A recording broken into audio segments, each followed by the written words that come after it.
In this episode, I felt it was necessary to take a pause, take a breath, and to let the things that we've discussed and unpacked on previous episodes a chance to breathe. Welcome to the Scarred Sons podcast, where we dive into scars of life and the outcomes they shape. This podcast is a space for honest conversations about my journey, the lessons learned, the struggles endured, and the growth that followed, geared towards helping other sons with scars. We'll explore topics like personal development, mental and spiritual health, and the path to becoming the best version of yourself. Let's navigate these challenges together, one story at a time. Let's dive in. The views expressed on this podcast are based on my personal experiences and insights. I am not a licensed therapist, counselor, or medical professional, and the content shared is not intended as a substitute for professional advice or guidance. Please consult a qualified professional for advice tailored to your specific needs. I am not responsible for any decisions or outcomes resulting from the use of this content. As scarred sons, we hold a lot in. We think before we speak, often way too much. In doing this, we protect other people's feelings before our own.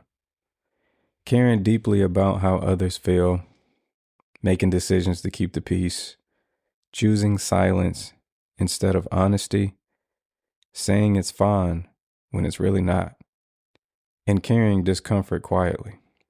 I didn't say it because I didn't want to hurt them. I didn't say it because I didn't want to be misunderstood. I didn't say it because I didn't want to seem ungrateful. Just say it, bro. Just say it, scarred son. Just say it, scarred father. Just say it, scarred uncle. Just say it, scarred grandfather. Just say it, scarred cousin. Just say it, scarred brother. The things that you feel, there's a way to address these. There's a way to be vocal. All in being respectful for who's ever on the receiving side. But we gotta say it. We have to release our feelings. We have to speak our feelings because we're only keeping ourselves caged. We're only keeping the key further and further away from going into that lock and freeing ourselves. The cost of just saying nothing is way too heavy. And it does a couple of things. Resentment builds, distance grows. We feel unseen. We definitely feel unappreciated. We feel taken for granted, even if no one meant to do that. And this is where the survival shows up again. But I don't want to dive too deeply on this. This is just some free speech. I want to speak freely and hopefully provide a way for you to free yourself. Let you know it's okay. It's all right, man. Deciding to keep these things in, deciding to just go with the flow, only makes us smaller, only keeps us confined, and keeps us in boxes. So speak up. Just say it, man. You don't have to live with the discomfort. It is an option. Feathers will be ruffled. Relationships may be a little icy after you express yourself. But if you don't speak for yourself, if you don't stand up for yourself, who do you think will? I mean, look, we've been going this long. I'm 38 years old. In my 38 years of life is when I decided to start speaking. It's been a lot of different emotions from going through this experience. There's been some major discomfort, my voice shaky, rattling, my heart beating out my chest when I come to have certain conversations. Having a conversation with my mother, my father, even my employer, were all new avenues and arenas that I chose to step into this year, this 38 years of my life. This chapter 38 has been and will be the catalyst to an even more freer version of myself for years to come, Lord willing. And yes, even though these interactions are tough, they're difficult, they're typically not going to be easy. But what's easy worth fighting for? Are we telling ourselves that, hey, yeah, you're going through this, but you're a man, toughen up. That's what you're supposed to do. That's what you're supposed to go through. This is what God made you to be. You are the lone wolf to go through these challenges and go through these obstacles and adversity that you have to face. You got to do that. And you got to come home and lick your own wounds and get up in the morning and do it all over again. Now, I've heard so many different things about what a real man is or what you're supposed to do. But I do know if we don't take care of ourselves, no matter what type of man you want to be in this world, that lifespan, it dissipates. Granted, yes, we are going to transition at someday. Why not have a little bit of that freedom, though? Why not be respected for who you want to be respected for? And I get it.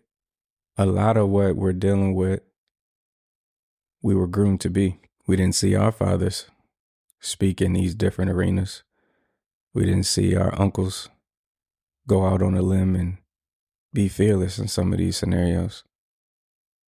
In a lot of cases, they all resulted to the boy in them. That little boy that was never cured. The little boy that was never told things would be okay. The little boy that no one told to speak up. You can do this. Do it for yourself. Whatever happens, you'll be better on the other side. So it's a lot of fear of conflict, a lot of fear of rejection, a lot of fear of disappointing people, a lot of fear of being seen as just too much, and a lot of fear of losing connection. But silence feels safer than honesty. Now, I do want to clarify when I say just say it. Just say it is not dumping your feelings and emotions on somebody because you're in a position that in most cases we put ourselves in. In other cases, we had help. However, we're talking more about saying things and releasing things, your feelings, so that resentment doesn't start speaking for you. While you still respect yourself, you don't turn into somebody that you don't recognize anymore. Honesty isn't cruelty, man. It's discomfort, and discomfort isn't danger. Saying how you feel doesn't make you selfish. No longer hide behind the husband that you're supposed to be. If something is bothering you in that marriage, you need to speak to it. I think we get confused on when you see dialogue, when you see two opposing people, and we can use marriage in this scenario. When you see a husband and a wife and they're having a conversation and their thoughts are opposing, from some lenses that can seem like, oh, their marriage is in disarray. I feel like the more me and my wife have opposing thoughts, the more I learn. But prior to, again, this 38 chapter of my life, I used to allow my wife's ideas and theories to be displayed. And what I mean by that is, I know you heard the saying, happy wife, happy life, right? So a lot of what I used to do is try to ensure her happiness superseded mine. But what happens when you continuously give up your happiness in these equations? You become smaller. The marriage is more about the woman or more about what you created versus the equality of decisions. Both parts having a say, no matter if they're opposing thoughts. I feel like that's the point where you learn, the point where you can really compromise because you have understanding and not just doing something because you think you're supposed to. Same for our parents. Yes, we are to respect them, but we also are to challenge them, not just to be rambunctious or outspoken, proving yourself to be able to just challenge anything that comes your way. It's more about understanding. I feel like some parents, they think they're the leader just based off of their titles. When in most cases, a leader is typically not always the smartest person in the room. They just know how to use their resources and people around them to get the task done. Granted, there are disciplinary responsibilities that you would have as a leader, but to get the most out of who you're disciplining, some form of transparency into what this decision is is always going to be important. Gaining that buy-in by not just saying, do it because I say, do it because I'm your dad, do it because I'm your mom, do it because I just say so, doesn't get the most out of us as kids, especially as a scarred son. Speaking up on your job can be difficult. It can definitely lead to different paths. But if you have an intelligent stance on anything and you have factual information to back it up and you have the numbers to support your claim, stand stern in that. You might not get a yes, but you stood up for something and you did it in an appropriate manner to be respected for, that's it. There's not a crystal ball I have to tell you that when you speak up or when you come out of your shell and you start using your voice, that everything is going to be smooth, that everything is going to be fine, that you're not going to lose anybody, that situations won't change for you. But I feel like we really want that change. We're just scared of what that change looks like. We're scared of the unknown. We've been asking for things for so long, but how we've been asking might not be descriptive enough. So what we have in our minds when things show up, we miss them. It's like, man, I wanted this job, or I wanted to make a certain amount of money, and you start getting the money, but it ain't the right job for you, or the one that you really wanted, or the one that you thought was best for you.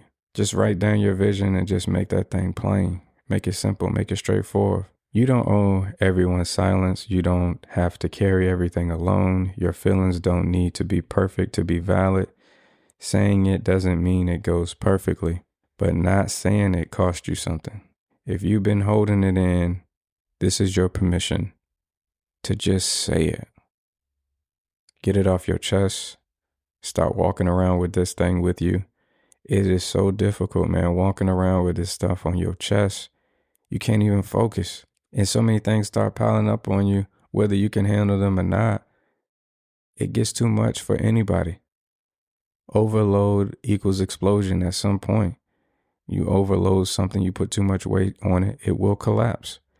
Free yourself, scarred son. Start speaking about your feelings. And before we wrap, I feel like this is something else that's misunderstood when people say, speak how you feel. I know we haven't always been given the opportunity to speak how we feel, but you could do it in a manner that doesn't demasculate you. You can do it in a way that others start to respect you for the decision that you're making. And you can do it in a way where you no longer hold other people's opinions so high. All of what you're losing doesn't have to be lost. The peace, the serenity that you're looking for, the solitude is right there. You just got to speak it and walk right into it. And we've said 1,000,000 times on this pod, it's not going to be easy. It's not a smooth walk in the park, but that sacrifice, that facing your fear head on, will give you so much relief in life so that you can focus on the things that you want to, focus on the things that you need to, focus on the things that's going to make you better. As scarred sons, we learn to protect others by staying quiet, but living asks something different from us. Peace and love, y'all. Thank you for joining me on the Scarred Sons podcast. Remember, every scar tells a story, and every story has the power to inspire growth. If today's episode resonated with you, I'd love to hear your thoughts. Feel free to reach out and share your journey. Don't forget to stay up to date with the podcast by liking, commenting, and subscribing wherever you listen to podcasts. You can also follow us on Instagram at scarred_sons for more content and updates. Until next time, keep moving forward, keep healing, and remember, scars don't define you, they shape you. Stay strong, and I'll see you in the next episode. Peace.